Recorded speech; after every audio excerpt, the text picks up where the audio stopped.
చిన్న ప్రాబ్లం. ఇప్పుడు ఎవరు పడితే వాళ్ళు ఈ పోస్టులో సోషల్ మీడియాలో పెడుతున్నారు. ఇదిగో ఇంత పర్సంటేజ్ ఉన్నవాడు 80% ఉన్నారు, ఇంత పర్సెంట్ ఉన్నవాళ్ళు 3% ఉన్నారు అని పెడుతున్నారు. ఇవన్నీ దానికి నాంది ఈ వర్గీకరణ ఉద్యమం. ఈ వర్గీకరణ ఉద్యమం we are asking unification of justice. న్యాయం అనేది జరగాలి. ఈ న్యాయం అనేది జరగాలి అని అంటే మేము ఎంత ఉంటే అంతే, మాకు ఎక్కువగా ఉంటే వద్దు దయచేసి. మేము ఎక్కువ తీసుకుంటే అది తీస్తాం. నెంబర్ 1. నెంబర్ 2 ఏంటంటే ఎథోస్ ఆఫ్ ఇండియన్ కల్చర్ అర్థం చేసుకోవాలి. మన నాలుక భలే తప్పుడు నాలుక బాగా మాట్లాడతాం కానీ ఒప్పుకోరు. ఎందుకు వీళ్ళందరూ ఏం చెప్తున్నారు? ఇప్పుడు మా రాజేంద్ర వీళ్ళు 10 సార్లు ఏకగ్రీవ ఇది జరిగింది అసెంబ్లీలో అని. ఎందుకు గల 30 ఏళ్ళు పెట్టింది అంటే ఏంటి? నువ్వు చేసేది ఒకటి, చెప్పేది ఒకటి. నీతి లేని జాతి మందే అంటే మనం కాదు. ఈ కంట్రీలో ఇట్లాంటి ఎథిక్స్ ఎథోస్ మనం ఎవరికైతే ఎప్పుడైతే చెప్పమో 30 ఏళ్ళు పట్టుద్దండి. 10 సార్లు ఉమ్మడి ఆంధ్రప్రదేశ్లో చేసావు, ఎక్కడ డివైడెడ్ ఆంధ్రప్రదేశ్లో చేసావు. అండ్ ఉదాహరణ ఏంటి? ఇవన్నిటికి కారణం ఏంటంటే we are not clear and our leaders are not clear about achieving those things. నేను ఒక చిన్న విషయం చెప్తాను. నేను నా రిటైర్మెంట్ ముందు మా జనరల్ మేనేజర్ పిలిచి నన్ను అడిగాడు, ఏంటయ్యా నీకు కోరిక అన్నాడు. సార్ నాకేం కోరిక లేదు, అందరు బాగా చదువుకున్నారు, పిల్లలు బాగా సెటిల్ చేశాను, అబ్సల్యూట్లీ నో ప్రాబ్లం, కానీ నాకు కొన్ని చిన్న కోరికలు ఉన్నాయి సార్ అని. ఏంటి ఏదైనా? సార్ నేను బన్సిలాడ పేట శ్మశాన వేదికకి వెళ్ళాను సార్.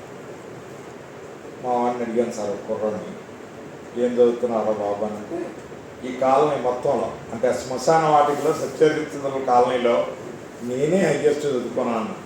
నేను అనుకున్నా అడుగు ఈ డిగ్రీ చదివాడని అనుకున్నాను. అది చెప్పాడు నెమ్మదిగా. నేను ఇంటర్మీడియట్ పాస్ అయ్యాను. మరి ఇంకేంటనంటే, సార్ ఇక్కడ ఉంటే సవాళ్ళు రెగ్యులర్గా వస్తాయి, డబ్బులు వస్తాయి, ఉద్యోగం చేసుకుంటే ఏమొస్తుంది సారా? నేను అన్నా, అరే నేను ఈరోజు సూట్ వేసుకొచ్చాను కదా శ్మశాన వాటికి, నువ్వు ఇప్పుడు వేసుకుంటా సూట్ అన్న. ఆయన మాకు ఎక్కడ ఉద్యోగాలు దొరుకుతాయి. నేను అప్పుడు మా జనరల్ నేను చెప్పా, సార్ మావాడు ఒక శ్మశాన వాటికలో ఉన్న సత్యారిత్ని తీసుకొచ్చి మీకున్న పవర్స్ ద్వారా ఒక చిన్న ఉద్యోగం ఇవ్వండి. దీనిలో కూడా 2-3 ప్రాబ్లమ్స్ ఉన్నాయి. రావడంతో ఆడ మొదలు కలిసి మైల్ అయిపోయిందని అంటారు. వాడి దగ్గరికి కూడా మీరు వాడిని హ్యూమిలియేట్ చేస్తారు. చేస్తే సార్ సంఘ సేపటిలాగా ఇట్లా చేయి పట్టుకొని మళ్ళీ వెళ్ళిపోతే వాడిని తీసుకొని కూర్చోబెడితే ఒక 40 ఏళ్ళు 50 ఏళ్ళ తర్వాత there is a rise in the power towards the untouchable, unapproachable people. ఎప్పుడు ఇంతేనా సార్? పొద్దుగురు సమయం కాల్చుకోవాలా?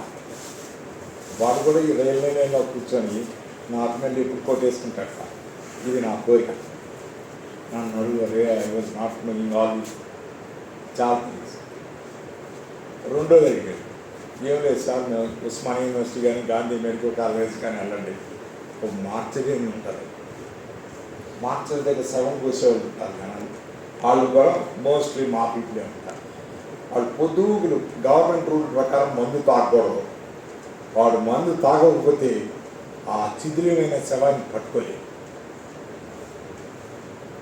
మరి వాడేమో డాక్టర్ కింద పని చేస్తున్నాడు, ఆడేమో ఎప్పుడు కళాసిగానే ఉంటాడు.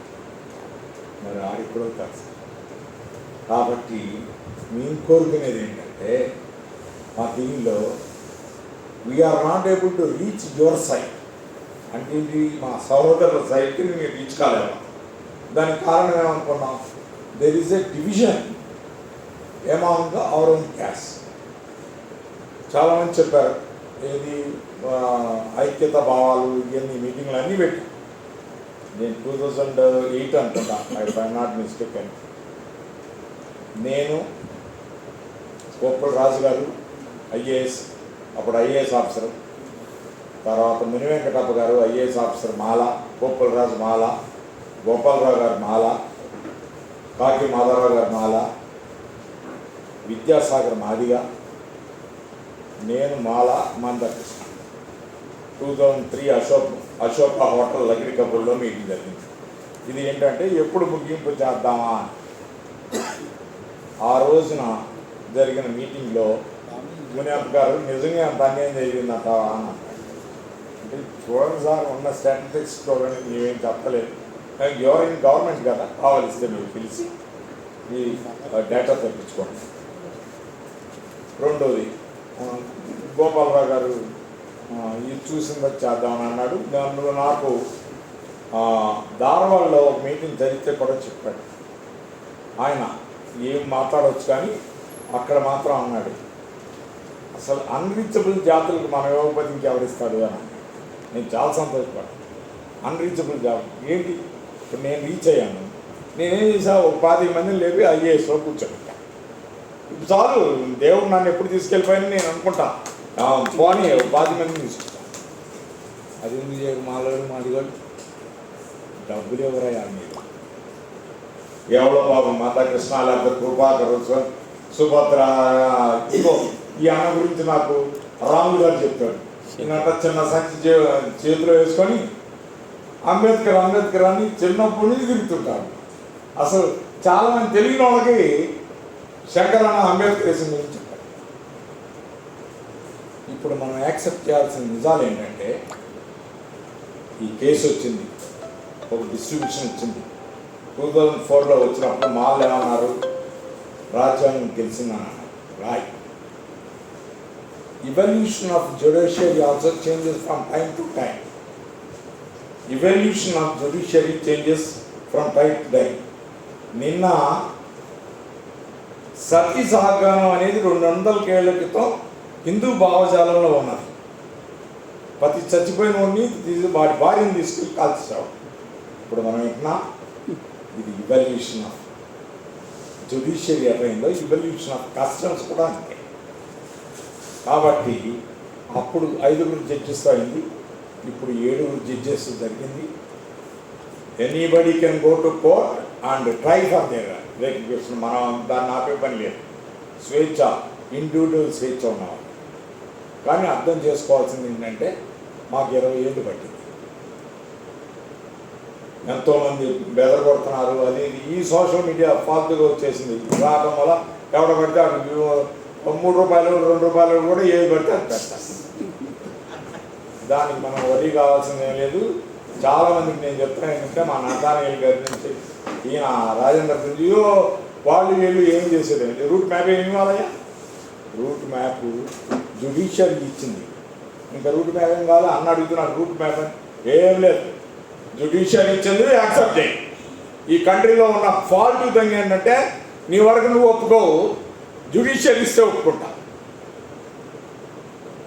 ఏమైందయ్యా రాముడు అలా ఎవరన్నా ఎవరిచ్చాడా, ఒక కాంగ్రెస్ పార్టీ వాడు ఇచ్చారా, లేకపోతే బీజేపీ వాడు ఇచ్చారా? వాళ్ళు ఏం చేశారు, నైస్గా కోర్టులను ఆదరించారు. కోర్టు ఇస్తే మీరు అందరూ ఒప్పేస్తారు. మీరు అన్నింటిలో మీరు ఒప్పుకున్నప్పుడు దీనిలో ఎందుకు ఒప్పుకోదు? What is the difference? Today అలహాబాద్లో కూడా అడుగుతున్నారుగా, మా మాస్క్ని పడేసి టెంపుల్ కట్టారని. మరి ఆ జడ్జిమెంట్ ఇస్తేనేమో ఒప్పుకుంటారు, ఈ జడ్జిమెంట్ ఇస్తేనేమో రాజ్యాంగ విరుద్ధం అంటారు.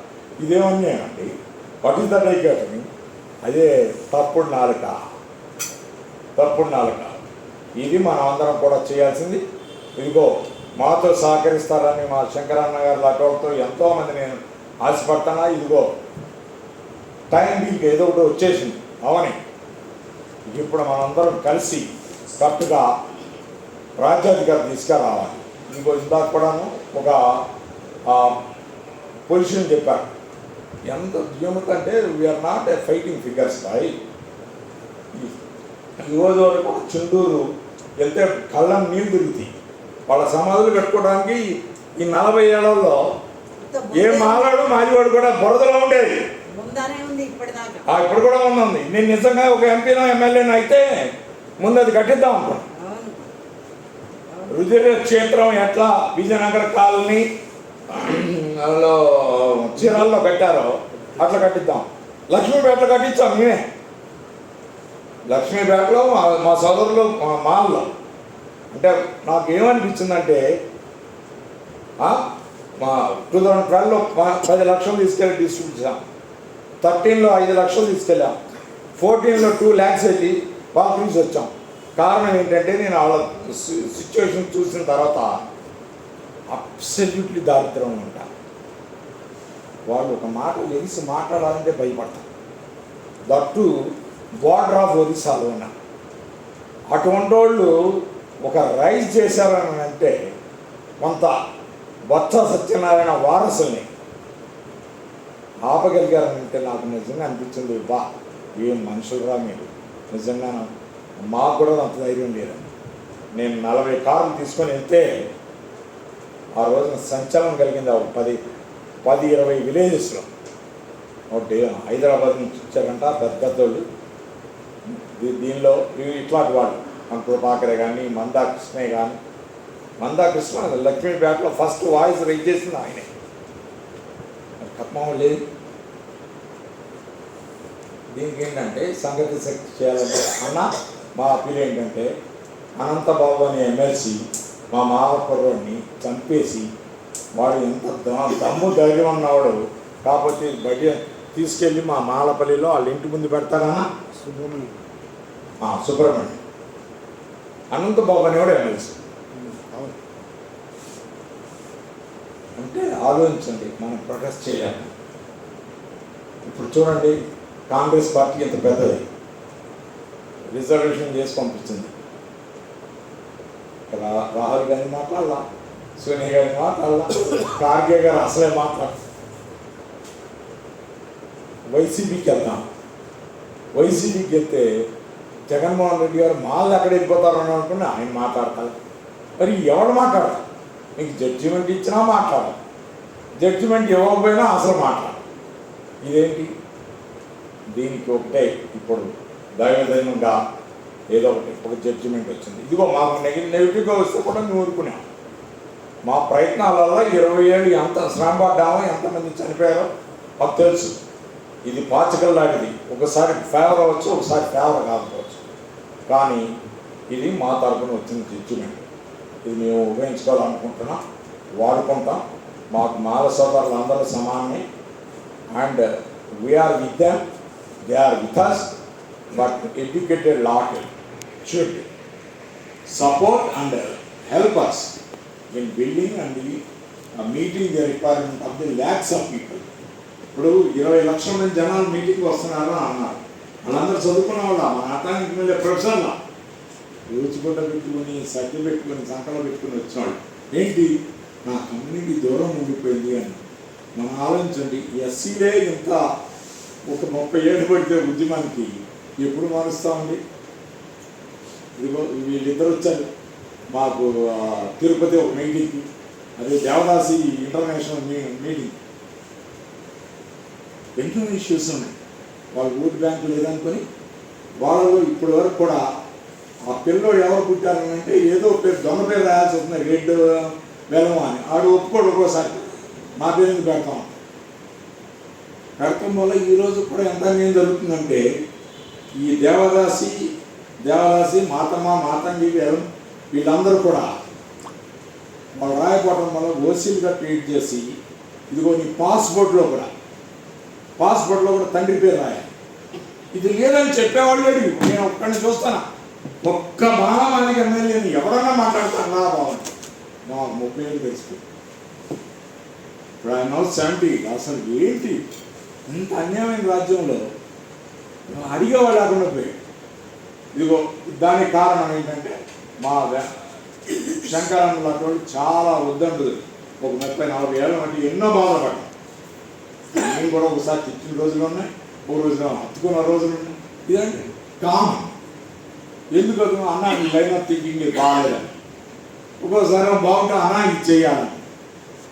కాబట్టి మనం మాల పెద్దలను కోరేది ఏంటంటే, don't listen to all these things. మేము we are not asking more for our community. మొన్న కూడా మందకృష్ణ ఎక్కడో టీవీలో చూశాను. నేనైతే ఎంతైతే అంతే కావాలి, మేము ఎక్కువ తక్కువ ఉంటే మాకు కావాలి. ఇదే విధంగా మేము చేయాలని అనుకుంటున్నాం. మా అందరూ కూడా పైకి రావాలని అనుకుంటున్నాం. మీరు మా చేయుత. అసలు ఇంకోటి ఏంటంటే గొప్ప మెచ్చుకోవాలి, తప్పటి కొట్టండి. అన్న శంకరన్న ఒక్కడే పాపం, ఎవరు రాలేదు. ఇదిగో అన్న ఒక్కడు ధైర్యం చేసి ఇచ్చాడు. నేను కూడా వెళ్ళేవాడు. నాకైతే ఆ భయం ఉండేది. ఇక్కడ అన్న మెచ్చుకోవాలి. ఎందుకంటే అంబేద్కర్ చిన్నప్పటి నుంచి అది రాములు గారు చెప్తుండేవాడు. ఈ 7వ తరగతి 8వ తరగతి నుంచి చిన్న బ్యాగ్ వేసుకొని వెళ్ళి అంబేద్కర్ అనేవాడు. నేనన్నా నీకు ఎప్పుడు తెలిసింది అన్నా అంటే, ఇదిగో ఉన్నాడు కదా మా మాతృడు, ఈ చెప్తా ఉంటాడు.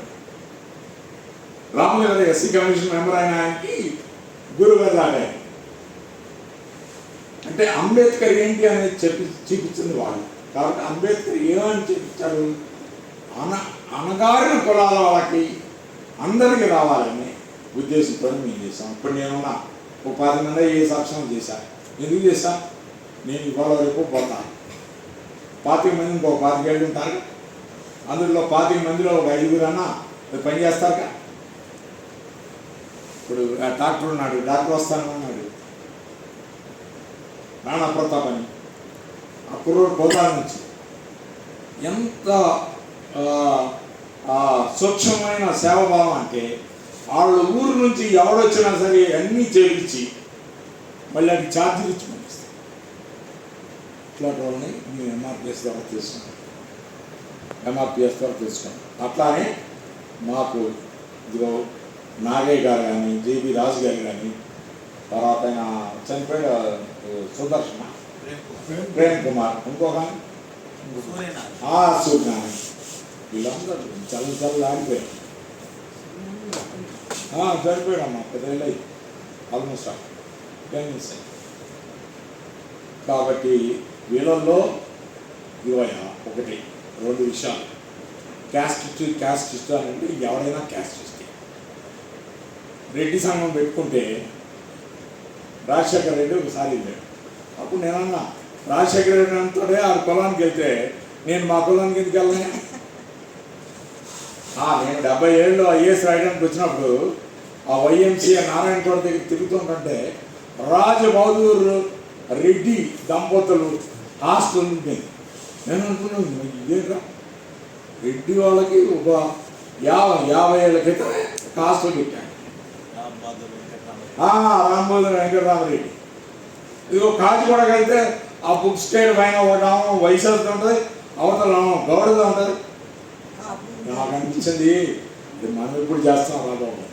అందుకే నేను 10 years రన్ చేశా హాస్టల్. ఒక 3 కోట్లు ఖర్చు అయి ఉంటాయి.